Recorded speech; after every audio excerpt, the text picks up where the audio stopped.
メロさについて語ろうというわけで文芸評論家の三宅佳穂です。メロいっていう言葉を知ってますか？今日も編集の吉田さんとお送りするんですけど、吉田さん知ってますかね？ここ1年ぐらいよく聞くなっていうのがあるんですけど、具体的にメロいを何を指すかがあんまり分かってないかもしれないですね。そうですよね。ちなみにね、メロいはなんかこう調べると、メロメロになるという言葉から派生し、その状態やそうさせる対象を指すと。メロいっていうのは何かっていうのを私は結構持論があってですね、あざといの反対だと思っていて、あざといっていうのは、自分が例えばこう、それこそアイドルとかだったら、なんか胸キュンさせようとして、なんかこう可愛いポーズとかやったりして、それにまんまと胸キュンさせられてしまったっていう、意図通りにさせられたっていう、それがあざといじゃないですか。そんなの分かってやってるんでしょ？でも可愛い、確かにキュンとさせるあざとい、あざと可愛い。それに対してメロいっていうのは、全く相手にはそんなつもりないんだけど、こっちが胸キュンを感じてしまう。対象に意図があるかどうかが一番違うんですよ。だから、なんかその芸人さんのなんかメロいみたいな最近話題になってましたけど、キュンとさせるつもりなんて相手にはないのにこっちはキュンとしちゃう。この非対称性こそがメロさなわけですよ。へー。わかりやすいですね。嬉しい。なんか、去年とかに、なんか、オールスター高野菜って番組あるじゃないですか。あそこで、なんか芸人さん100人がドッジボールするみたいなので、最後までダウ9万の蓮見さんが残ってて、で、蓮見さんがただドッジボールしてるだけなのに、なんか急に、蓮見さんが X をトレンド入りして、なんか蓮見さんメロいみたいな感じになって、蓮見さん自身も戸惑うみたいな、一連の現象を僕は真っ先に思い出しました。それはなんで蓮見さんメロいかっていうと、蓮見さんにドッジボールをして胸キュンさせるって誰も思いつかないじゃないですか。意図は全くないし、全くない。こうしめしめと思って、なんかその別の番組でメロくさせようと思ってドッジボールやらせるとこれはメロくない。なぜか意図が発生してしまう。なるほど。はい。こっちが勝手にメロくなってしまっているだけなのに本当に申し訳ありませんの気持ちも込めてやっぱメロいっていうことがあるわけですよね。蓮見さんがメロいっていうのは蓮見さんがメロくさせようという意図がないからもメロいって思うんですよね。すいません、蓮見さんこんなこと言って。というわけで今回はですね、メロい小説の主人公について語ろうっていうのが私の急旋回小説にもメロいがあるんですか？そうなんです、というわけでメロいがでもまだ分かってないあなたのためにですね、今回日本文学編ということで、日本文学史の中でメロかった男について語ろうっていうメロい文学キャラ、いるのではって思って探してみたんですよ、あんまいなかったけどたまにいるわち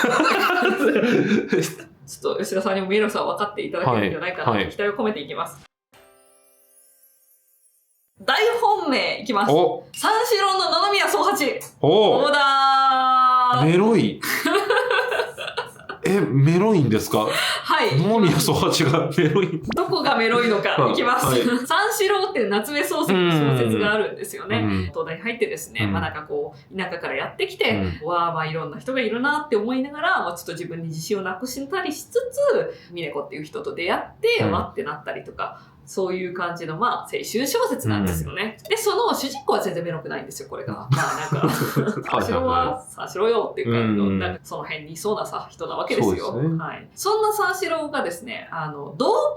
郷の理学部の先生の野々宮宗八っていう人を訪ねるんですよ。野々宮さんは、三四郎の7つ上とかなんで、7つ上の先輩なんですよ。で、そこで、なんか峰子っていう女性と出会ってとかいろいろやるんですけど、私は結構ね、野々宮さんが結構好きなんですよね、昔から。なんでメロいのかっていうと、その理学部で研究に没頭してるんです。研究に没頭してる中で、こうなってるんだけど、実はちょっと峰子とネタバレになっちゃうけど、ちょっと関係があったりするが、なんかそういうことを感じさせない研究に没頭してて、で、ちょっとこう、あんまり社交的じゃない。でも、なんか落ち着いた先輩で、いいのではって思っています。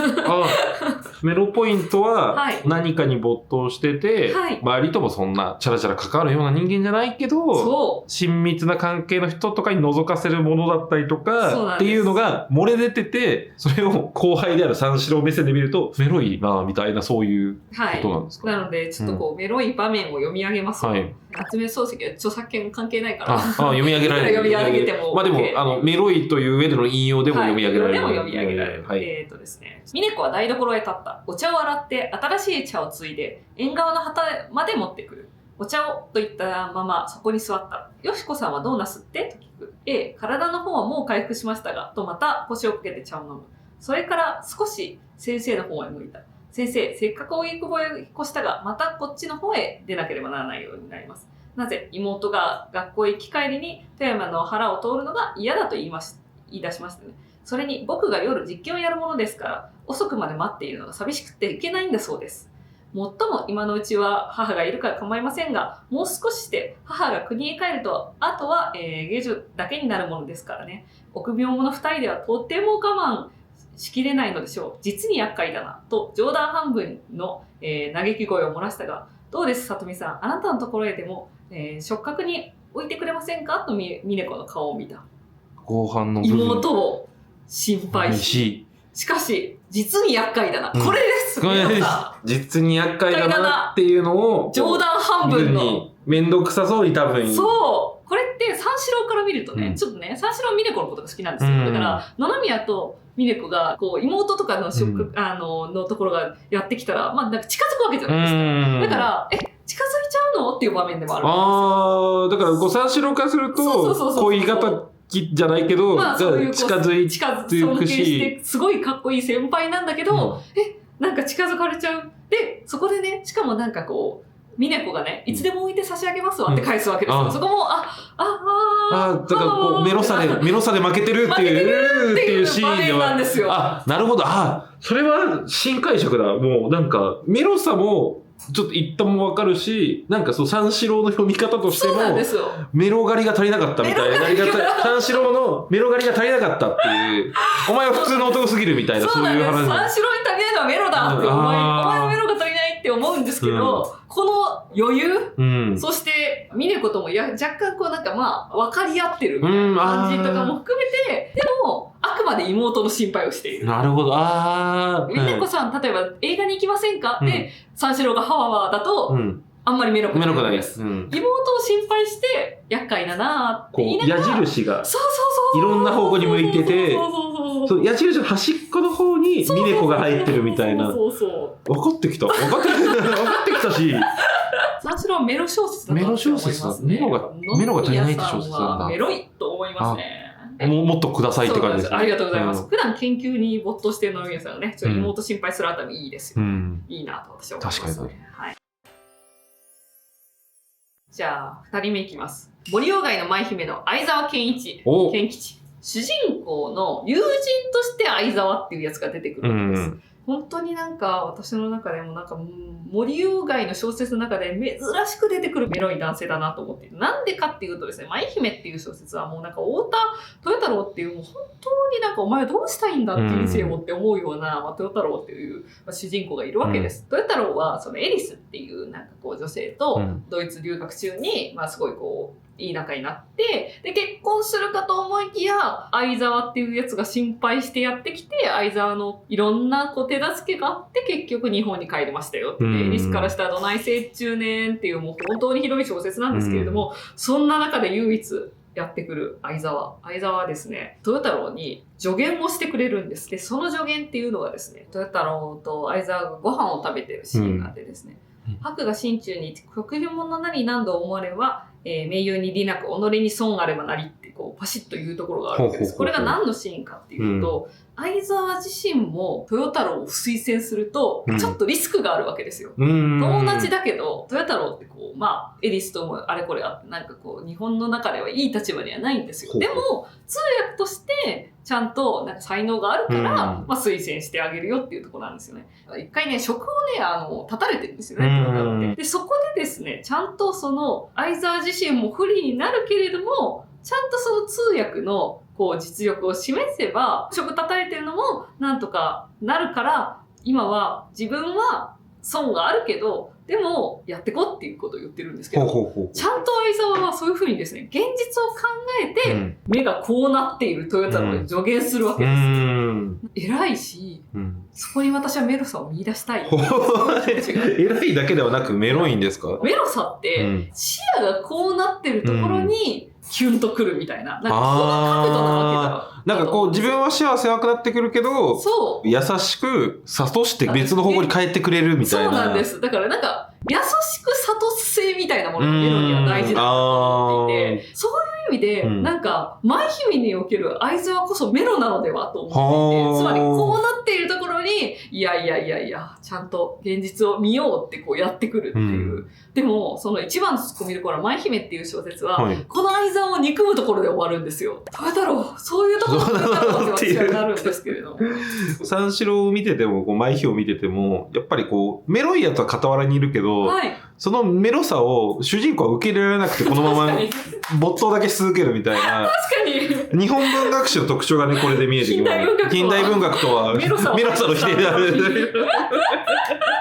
さっき余裕って言いましたけど、相沢も確か余裕があるから、豊太郎にも優しくするし、すごい友達だからってだけでもなく、いや、お前は実力あるからっていう優しさもそこにあるっていうのは。マイナスもあるかもしれんで頑張ろうっていうことを言ってるっていうのが、メロさではないかと思っています。死後的上司とか、こうメンター的な人をメロいって思うみたいな話って、まあ、巷にね、溢れてるのなんか、赤ちゃんの世話してたりする様子がメロいみたいなね、言われる人とかいますけど、やっぱその余裕、諭しにあるのではないかなって思いますね。確かに。おもろいですね。なんか、日本文学の特徴も見えてくるんですね。私的にはメロくない気がするが、巷ではメロいと言われそうだなと思っている。私はあんまり共感しないかもしれないみたいな。人間失格の主人公、洋蔵。これは主人公が来ました。なんでかっていうと、私これ元祖やっぱメロいとは、太宰治的なことなのかなっていうのを、メロいっていうのを考えてた時にめっちゃ思って、なんでかっていうと、人間失格っていう小説はですね、太宰のちょっとこう自伝的な感じの小説で、でも大場洋蔵っていう主人公が恥の多い人生を送ってきましたっていう有名な書き出しから、その自分のこれまでの人生っていうのをいろいろ書いていくんですよね。その時に自分のことをすごい蔑んではいるんだけれども、でもそこに母性を感じてメロさを感じる人っていうのが結構この世にはいるのでは、だから太宰治って読まれ続けるのではと思ったりするんですよね。例えばそれがね、感じられるところがどこかっていうと、自分は隣人ってほとんど会話ができません。何をどう言ったらいいかわからないんです。そこで考え出したのは道化でした。それは自分の人間に対する最後の求愛でした。自分は人間を極度に恐れていながら、それでいて人間をどうしても思い切れなかったらしいのですっていう一文があって、自分はコミュニケーションが苦手だ。道化になるしかない。ここまではよくあるんですけど、それが人間に対する求愛でしたっていうところまで、行くあたりの、この愛は求めているんですっていうあたりが、様々な文学女子のなんかメロさを引きつけてきたので、勝手に私は分析しております。だからそれはどっかでそれが愛情表現ですよっていうのを分かってるけど、できないからやってるっていうのを漏れ出てますよっていう、そういう話。だから単なる自分が後遺症ですはよくあるけど、それが、いや、これは人間に対する求愛なんですよっていうのが、メロさを感じる人はいるのでは。でもなんかちょっとこう、結構太宰って、なんか大敗的で、儚げには描かれるけど、そのなんか女性がそれに生きたらなんかこう単なる靴男的なもののフィクションとしてめでてるだけじゃなくて、実はそこにメロさが通ってるから女性の太宰ファンってどの世代にもいるっていうのは、未だにだってなんかそのおときとかにね、こう太宰の命日とかに墓参りとか絶えないって言うんですよね。すごいですよね。すごいな。メロさが頂点に達すとここまで文学になるんでは。いやー、すごいですよね。メロいしね。メロスも書いてるし、ね。確かにそういうことメロイの、そっか。でも逆に、メロイの、メロは、そう、メロスかもしんないみたいな。確かに。元祖じゃないですか。元祖だ。走れメロスって、メロいやつが走ってるでも確かにメロスも一心不乱になりながら、こう他の人を考える余裕もあるから、見ようによっては、そのドッジボールしてる蓮見さんみたいな感じの。確かに妹をね、助けたいみたいな。メロいのかなちょっと走れメロスはメロいのか、ちょっとどっか動画撮りたい。そうですね。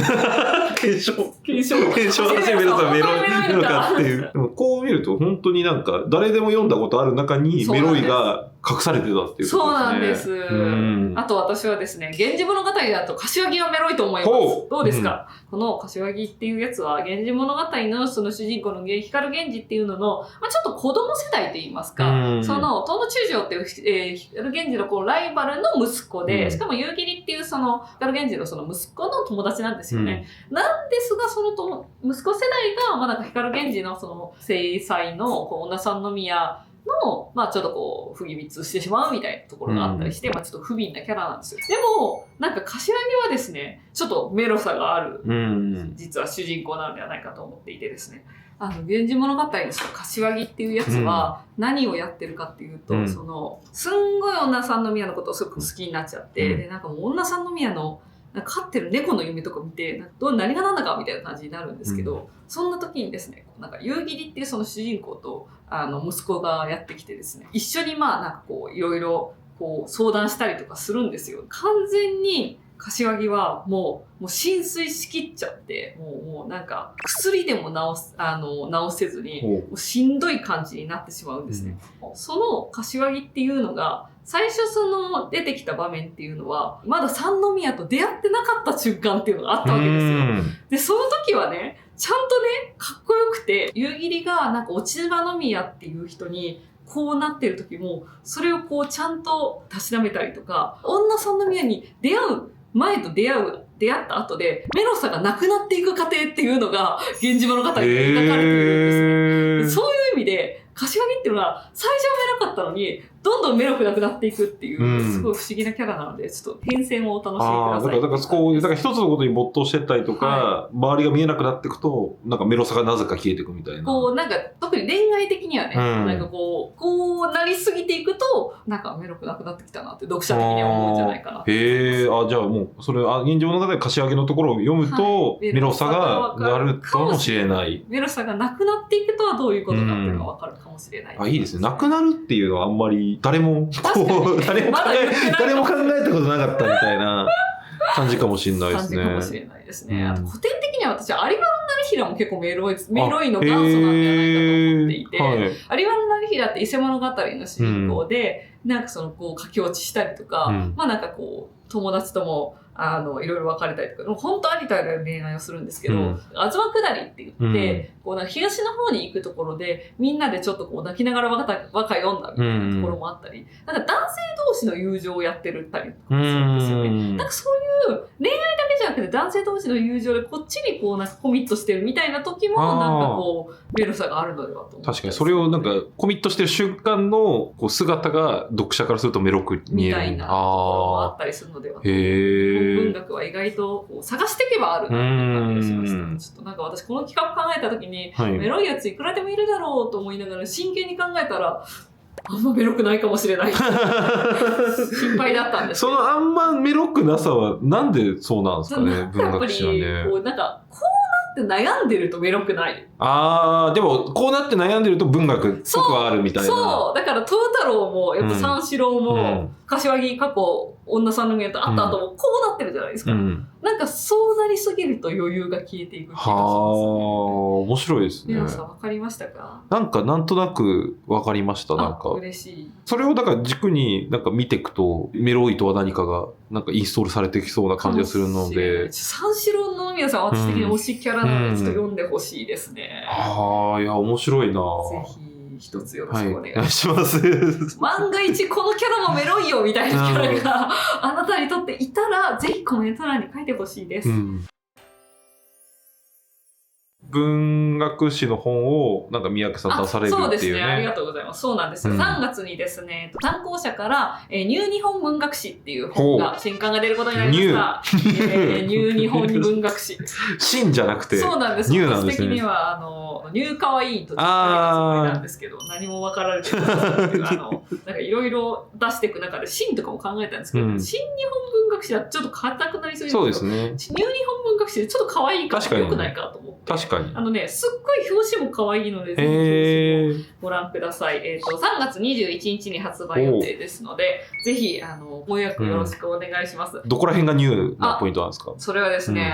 日本文学史っていうと、大体この辺りの作品だろうっていうのはあると思うんですけど、そのね、日本文学史のちょっとずらした、まあなんか、こんな作品入るんだっていうのも紹介しつつ、メジャーな作品も紹介しつつ、みんながどうやって日本文学史を更新していったのかっていうのを結構一作品一作品紹介しながら、ここが新しかったんだっていうのを注目して書いた本なので、なんか新しい作品も紹介してるし、あとどうやって新しくなっていくのか文学史はっていうのをちょっと書いた本ではあります。文学史に馴染みがない人でもなんかとっつきやすい作品も出てくるし、なんか文学史をもういろいろ読んでる人でもそうなんです。文学史論として読めるみたいな。そうなんです。だからなんか有明の句っていうちょっとこう日本文学史だと見落とされがちななんかこう女装男装してる子たちの話で文学、古典文学とか、あとその井原西鶴とか江戸時代のものとか、近松門左衛門とか俳句とかも結構取り扱ってますし、そこから今日扱った舞姫とか夏目漱石も取り扱ってるので、ちょっと日本文学史っていうと難しく聞こえちゃう方もニューって感じで楽しく明るく日本文学史をどうですか一緒に読みませんかっていう本になっております。面白そうですね。嬉しい。ぜひぜひご予約よろしくお願いします。単行者さんから出ます。表紙が可愛いので見てほしいです。ぜひ。ニュー可愛い感じで。はい、ニュー可愛い感じになっております。というわけで、ぜひニュー文学史、日本文学史とともにメロい文学史を探しましょう。なんかまた、好評だったらやるかもしれない。はい、何々なメロイシリーズなのか、文学シリーズなのかわかんないですね。世界文学史シリーズはありますね。確かにそうですね。メロイとか。あと、現代小説シリーズもありますから、ね。現代小説結構あるそうな気がしますね。メロイね、なんかキャラいそうですよね。なんか、伊坂幸太郎さんの小説に出てくる、なんか男性ってメロい人。伊坂幸太郎さん、なんかわかります。メロいし、で、それを、大体そのメロい主人公の役を堺雅人さんとかがやってるんですよね。意味が深い。本当にそうだと思います。という話も随分しますので、コメント欄もよろしくお願いします。チャンネル登録といいねもよろしくお願いします。では。